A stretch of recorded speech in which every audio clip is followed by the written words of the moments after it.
Welcome to Canada's podcast. Hi, I'm Cynthia Lockfree from Canada's podcast, where we talk to entrepreneurs who are making it happen right here in BC. Today, I'm joined by Sian, who helps multi-passionate coaches to detox anxiety and embody confidence in their life, body, and soul-driven business with joy at the Business of You Coaching. So welcome. Why don't you say your name in case I said it incorrectly and tell us a bit about yourself and the work you do. Love that. Hi, Cynthia. It's so great to be here. Thanks for having me on. So my name is Sian, and it's got that Irish tone to it. So you got to kind of get your best accent on to say it right, I guess. But yeah, I'm a multi-passionate coach. And so as someone who's an author, a poet, a performer, as well as someone who is supporting multi-passionate coaches in detoxing anxiety and aligning with their soul-driven purpose and mission in their life, body, and business, that's what I do. I wear many hats. Great. And how did you come into this work? Yeah, so this was a very long time ago, and it was actually, I think sometimes we get those callings, and when I picked up the phone, this is where it led me to. And originally, I had started out as an athlete. I was a semi-professional soccer player. And after I left the pitch, I really went through a challenging time that forced me to kind of go to a little bit more of the dark night of the soul, if you wish, at a young age. And that put me into this opportunity, I would say, to get to know myself better. And that leaned me into opening up the door to what I call the vibrant way, the path. And so I started walking that journey. And as I did that, so many of the types of synchronicities and opportunities that came my way allowed me to forge the path that I have in terms of, embodying being a poet and being an author and actually starting on this journey of taking what I had learned and also the knowledge that I had and share it with other people in what is now the Vibrant Living Way methodology that I educate and teach in my coaching practice. I love that. Now, you could have gone to a 9-to-5 job, with that safe paycheck. So what made you go, nope, I'm going to be an entrepreneur and do it my way? I think there's two things, honestly. I've always had a really great work ethic, and I've always been good at working for people or with people to a certain extent. But I would technically call myself a bad employee because I personally never felt the level of joy that I really desired. And I always felt held back and constricted.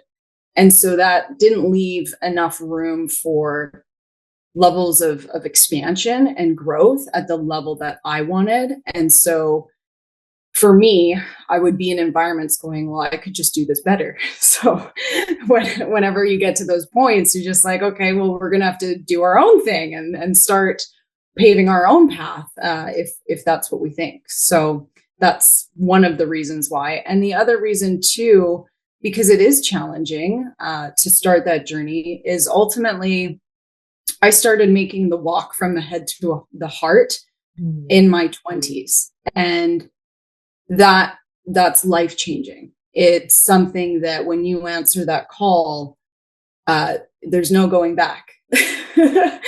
And so it was kind of the quintessential Tony Robbins, burn your boats. And that's what I did. Yeah. Yeah. And I think when you go from the head to the heart, there's not always space for that in traditional workplaces. So I would make an absolutely horrible employee as well for that reason.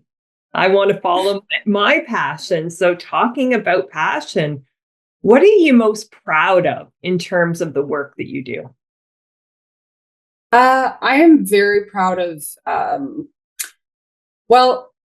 I'm really proud of the people that I get to work with. and connect with, because it takes a lot of courage to ask for help. It takes a lot of courage to change and to be open to a new belief system and recalibrate yourself into a process of transformation. And I'm proud that I get to be a part of witnessing that process in other people, because it's a form of connection that you don't get in the 9-to-5 workplace all the time. It's totally unique. Yeah. And I think it's just incredible that you're a coach who works with coaches. And sometimes people think coaches have all the answers, but coaches, I do coaching and I have a coach. And Yes. why do you think that's important? It's important. Why do I think it's important that people have coaches, or why do I think it's important? Both? Both. Why should people have coaches for those listening who don't? And for those who are coaches, why do you need a little step up? Well, I think that other people can see your blind spots, and that's really, really important. And at the end of the day, when we're working with levels of patterns that don't serve us, it's the pattern that is creating the constriction versus allowing us to move into growth and expansion and align with the highest possible timeline that we can slide over to. And so by working with practitioners in your health, in coaching, it helps to have someone else's observations on your blind spots, as well as to give you the tools, the strategies, so that you don't have to take as many U-turns along the way. Mm. And I think that, I have my coaches of various different arenas that I go to when I need to be, or if I know I want to get to a certain level and I don't know how to do it, I would invest in myself to be able to learn how to take a shortcut versus trying to do something that I've never done and not knowing all the holes and the gaps and trying to do it myself. And I think with entrepreneurs, we hire accountants because we don't want to be audited at tax season, or we hire a lawyer when we need to figure out a contract. But for those listening, I think coaches is another sphere that we need to hire out support. Yeah, and it's different. Coaching is a lot different than, I would say, regular counseling, right? When you're working with coaches, or at least in my practice, it's very much where are you currently and what is the vision, right? If you don't have a clear vision and a process of reverse engineering that, and it doesn't have to be perfect, but if someone else has the tools, strategies, and can pick apart the blind spots that you have on, then it's going to help you to fast track your growth personally. That has to happen in order for your external reality to shift. Discover the latest trends, strategies, and success stories in the ever-evolving world of business. CanadasPodcast.com. Subscribe now. So you work with entrepreneurs. So anybody who's listening, who's thinking, maybe I'll take that leap and move into being an entrepreneur, is there any advice that you'd give them? Oh, there's so much advice, but which one to choose from? I would say that it's such a balance. It's a balance of what I would like to call, the to-do and to-be list within the Vibrant Living Way. It's really understanding, what is the vision? What do you need to do in terms of your human duties day to day to move the needle towards that vision? But even more important to that, you have to learn how to align with your energy and your being practices that nourish you. Because so often, if you are going from levels of stability, right, which feels safe and comfortable, now you're moving into a completely different discomfort zone, or moving into that discomfort that's so new, it really can trigger your nervous system. And so having core practices that support you in not only grounding, but knowing how to take care of number one, that is the only way that you can actually create levels of success. And that's the only way that you can actually have fulfillment and joy at the end of the day versus hustling and going into hustle mode and hustle culture and trying to do so many things versus enjoying the process and learning and failing forward. And, I've interviewed a lot of entrepreneurs on this show, and I have heard privately the stories of burnout, the stories of learning this lesson the hard way. And people, we'll be talking later, about how do you handle success. And I had one entrepreneur say, I don't celebrate it, but I sure wallow in the misery. And in that interview, he said that was a huge wake up call for him. Just a simple question about, how do you celebrate success? But so why don't we ask you that right now? How do you define success and how do you celebrate it? I think truly, to me, success is really having a good understanding of who you are in your essence. Mm-hmm. And I think that is true success, because I sense that a lot of people don't have that connection with themselves. And what happens when you don't have that connection is you fall prey to the external pressure or the external projection of what you should be, or what other people in your environment feel you should or need to be for them. And what you can end up doing is going down a route of living an embodiment that is not you, and that is not your authentic expression. And so I truly believe that success is knowing yourself. And even if you don't know yourself yet, mm-hmm. working on leaning into that's success. Because one day you will get to know and develop that connection with yourself where there's just this quiet peace, independent of the challenges that come and go in life. And the way that I used to be really bad at celebrating success, but to celebrate success, you have to learn how to be present. And I've been very fortunate that I've learned what it means to live in the present moment. And I'm not perfect at it, but I practice. And so when I do have a win, even if I have a very full schedule, I can connect with myself and actually experience that level of fulfillment and joy, even if it's just by myself. For me personally, I've learned to celebrate success in different ways, but the most important ways in which I do make an effort to celebrate my wins and successes is I celebrate it with people who really are for me and support me. And that feels very joyous. And it really feels like someone is there to share that moment. And there's been lots of times where I've had big wins and there's no one around but me, or, I don't have anything planned, but I make an effort to even just do some of the simple pleasures that day or that evening that just allow me to have a quiet, heck yes, like this is amazing. You've come so far, and have a cherished moment that I can sit with and be with to celebrate that win.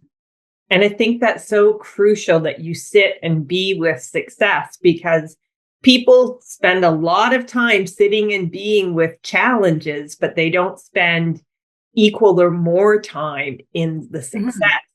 So looking at the flip side, how do you deal with any fear and doubt that creeps in? Oh, I've got a lot of tools for that, because that's just a part of the game. I think sometimes people think that fear and doubt, it just dissolves and it goes away. But what actually happens is I sense in myself, it shows up, and in different levels, depending on what I'm doing. But I'm a huge proponent for limitless living. The essence of vibrant living is limitless living. And so I'm always living at my edge in a few arenas at least, which I'm exposing myself to that fear. I'm exposing myself to that subconscious doubt, and I'm challenging it. And that's usually how I deal with it, is by facing it and then recognizing what kind of voices and or thoughts come up that I get to observe in that space and get to recalibrate whether or not those are still true or not. And it's this space that I start to create between that by grounding. And so finding my feet is a regular thing day to day when I'm working at my edge. I think about, root like a tree. I've got a little bit of that Celtic wisdom woven into me from my back roots in, Irish ancestry. And so I just think, root like an oak tree, stand in the storm and be with it. And because I think what I've learned over time with fear and doubt and all those things is if you're not willing to bathe in it, you'll never understand how it has a grasp on you. Yeah. But as soon as you learn, oh, this is where it sits and this is how it moves and this is how it thinks, you can start to disidentify from it and recognize who the essence and presence of yourself is without it. I love that. I wrote that down. Stand in the storm and be with it. I think that's going to be the title of this podcast, because that's just wonderful. A beautiful quote. So you and I are both based in BC. Yeah. What are some of the benefits of calling this province home and working from BC and being based here? I mean, we all love the landscape, so I feel like that's one of the reasons we all call this place home. But I was born and raised here, and, BC is actually such a creative hub. I'm back and forth between Vancouver and Kelowna, and I've met just some of the most intriguing creatives along my journey as artists, musicians, coaches, creatives, just people doing things and expressing themselves and their art in the world. And I think that's something that I see as a big, amazing part of living in BC is the people. Yeah. The people are absolutely incredible. I'm from Ontario. I won't say anything negative Ontario, but I will say it's a different vibe here, and I love BC. So what are some of the challenges being an entrepreneur in BC? BC in particular, I mean, I think entrepreneur is just kind of, it's a challenge. You are paving a road for yourself and you're doing something that either hasn't been done yet or is new to you and you've never done it. And that's a tricky and adventurous path to wander about. But I think that some of the biggest challenges can be, it depends on how you do it. Like I work online a lot. And so, but I meet people in person a lot of the time. It could be at a speaking engagement, a workshop, things like that. And I think sometimes the barriers can be if you're not surrounding yourself with the right people, right? So really finding the networks and the groups that align with who you are and what your business is about. That's very, very important. Otherwise, that will be a challenge. And I think that overall entrepreneurship in terms of challenges, it's just a skill set of learning, and it's about finding the right people to help you and to support you along that path at the end of the day. I think that if you can have those two things externally in your world aligned, that can really help you to make progress. And the other biggest challenge that I find maybe some people have in BC is because it's so nice, most of the time you want to be outside instead of like in your own house doing some of your work. But if you're fortunate to live right by the ocean and have a view, or live and have a nice view, it can sometimes draw you away from the things that you know you need to be doing, but you want to be outside. So I get that. Yes, That's absolutely. a challenge. Thankfully, it's raining here today, so I'm okay being indoors. Right? So what do you do to kind of get that balance, to whether it's routines you have in place or just to keep you grounded? I think something that maybe people don't talk enough about in terms of what it takes to be grounded is shaping your character and really recognizing where patterns or self-doubt and just a refinement around your character is a requirement for you to go to that next level. Because for me, that's been something that I've had to work at consistently for years since I was very, very, very young.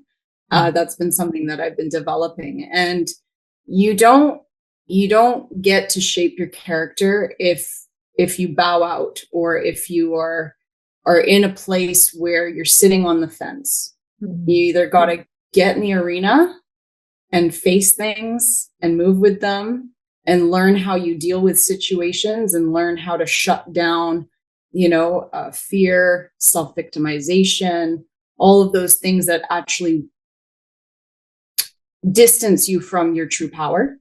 Because true power requires capacity, and you don't get grounding and you don't get capacity without shaping your character to be able to forge in new environments that are challenging, right? Your comfort zone, right? When you move into discomfort, that needs to move and mobilize to your new comfort zone, and you got to get out of that one. Yeah. And so being willing is such an important part of moving through that bridge, or creating that bridge and making that leap and making that jump. And grounding practices that are very helpful to supporting you through the challenges and the fear and the doubt. I read a lot. I enjoy doing things that serve and fill me up. Like, I love playing piano, and it calms my nervous system down. It also helps me to switch off a part of my brain and give myself a break. As well as meditation. Heart-centered meditation is something that I use as a core practice. And exercise and fitness. It's so incredibly important. And what I find is, hustled out entrepreneurs, starting out coaches, one of the biggest challenges is restructuring how you take care of yourself and knowing how to take care of your number one human in the process of, I currently don't have a family yet, but if you are a parent starting out in the entrepreneurial world, learning how to put yourself first is so, so key, because you can't pour from an empty cup. So it's very, very important to learn how to self-care, how to self-love, and how to nurture yourself, because there are going to be failures. That's only how you get to success, is learning how to take the falls, take the hits, and learning the spark, learning the seed in that message, and taking the lesson with you. And one of the things Isabel Mercier at Leap Zone Strategy says is treat yourself like $1 million client. And would you cancel meetings with $1 million client? Would you ignore their needs? Never. So no. Yeah, we have to really look at that. And I think too, what I would add to that, just based off of just things that I see that are really important in terms of your practices, is inventory on the people in your life, people who are for you, people who support you, but then also recognizing how you feel when you leave a conversation, recognizing where inside of your container you might have a leak, and you might be getting drained. Because, it's kind of like a boat. If you got a massive hole in it, you can do a bad patch job. But as soon as you're, trying to move in the water, it's going to create all kinds of problems. And sometimes we don't think, we're like, oh, I can still do this, or, oh, I can make space here, and da, da, da, da. And sometimes you have to get to a point where you're like, no, Like I can't. And is this leak in my tank actually doing a harder or more damage on my well-being, my overall health? Or am I, not getting into my fitness practices and releasing stress the way that I know I need to be because I'm dealing with X, Y, Z over here, and I'm allowing that to be a part of what is included in my life, even if it's not really giving back to you. So look for where there is reciprocity. And I would encourage a monthly inventory on people. It could be colleagues, friendships, relationships, even the boundaries that we set with people, taking inventory and knowing, because we're all changing. And so how we show up for ourselves and how we show up for other people, there's going to have to be a little bit of flex because we're all very, very dynamic. And if we don't take those things into consideration, we can have big leaks in our tank, which slows down our process of filling ourselves up with fulfillment, which can, ultimately be very, very hard and more challenging in the entrepreneurial journey. I love that. So my last question today for you is, have you read a book or gotten advice or anything that kind of resonates with you that you want to share with our listeners? Yeah, I think one of the biggest things that I've learned inside of walking the path, moving from the head to the heart, creating a coaching practice, and just embodying a way of life that allows for me to be more of myself and support and impact other people is being present. And so often we might go through a year or 6 months or 10 years and we're half asleep. And so one book that really transformed that landscape was not The Power of Now, but Practicing the Power of Now by Eckhart Tolle. It's a very small book, but it has the practical application tools for the overarching theme of the power of now. And so I would say that would be a very great place to start to learn how to be more with the present moment, because we experience more of ourselves, more fulfillment and joy when we can learn to be in the present moment. And especially as an entrepreneur, when you're venturing out into the forest and carving your own way, there's so many new things to that environment, opportunities, as well as challenges and things that you have to watch out for. And failure to be present is so detrimental because when you're not able to connect with your intuition. And your intuition is such a key component that allows for you to make decisions that you don't regret. What a powerful way of ending. So if our listeners want to get a hold of you, how do they find you? Yes, you can find me on Instagram at the business of you and or at thebusinessofyou.com as well. Well, thank you. Thank you so much, Cynthia. This has been wonderful.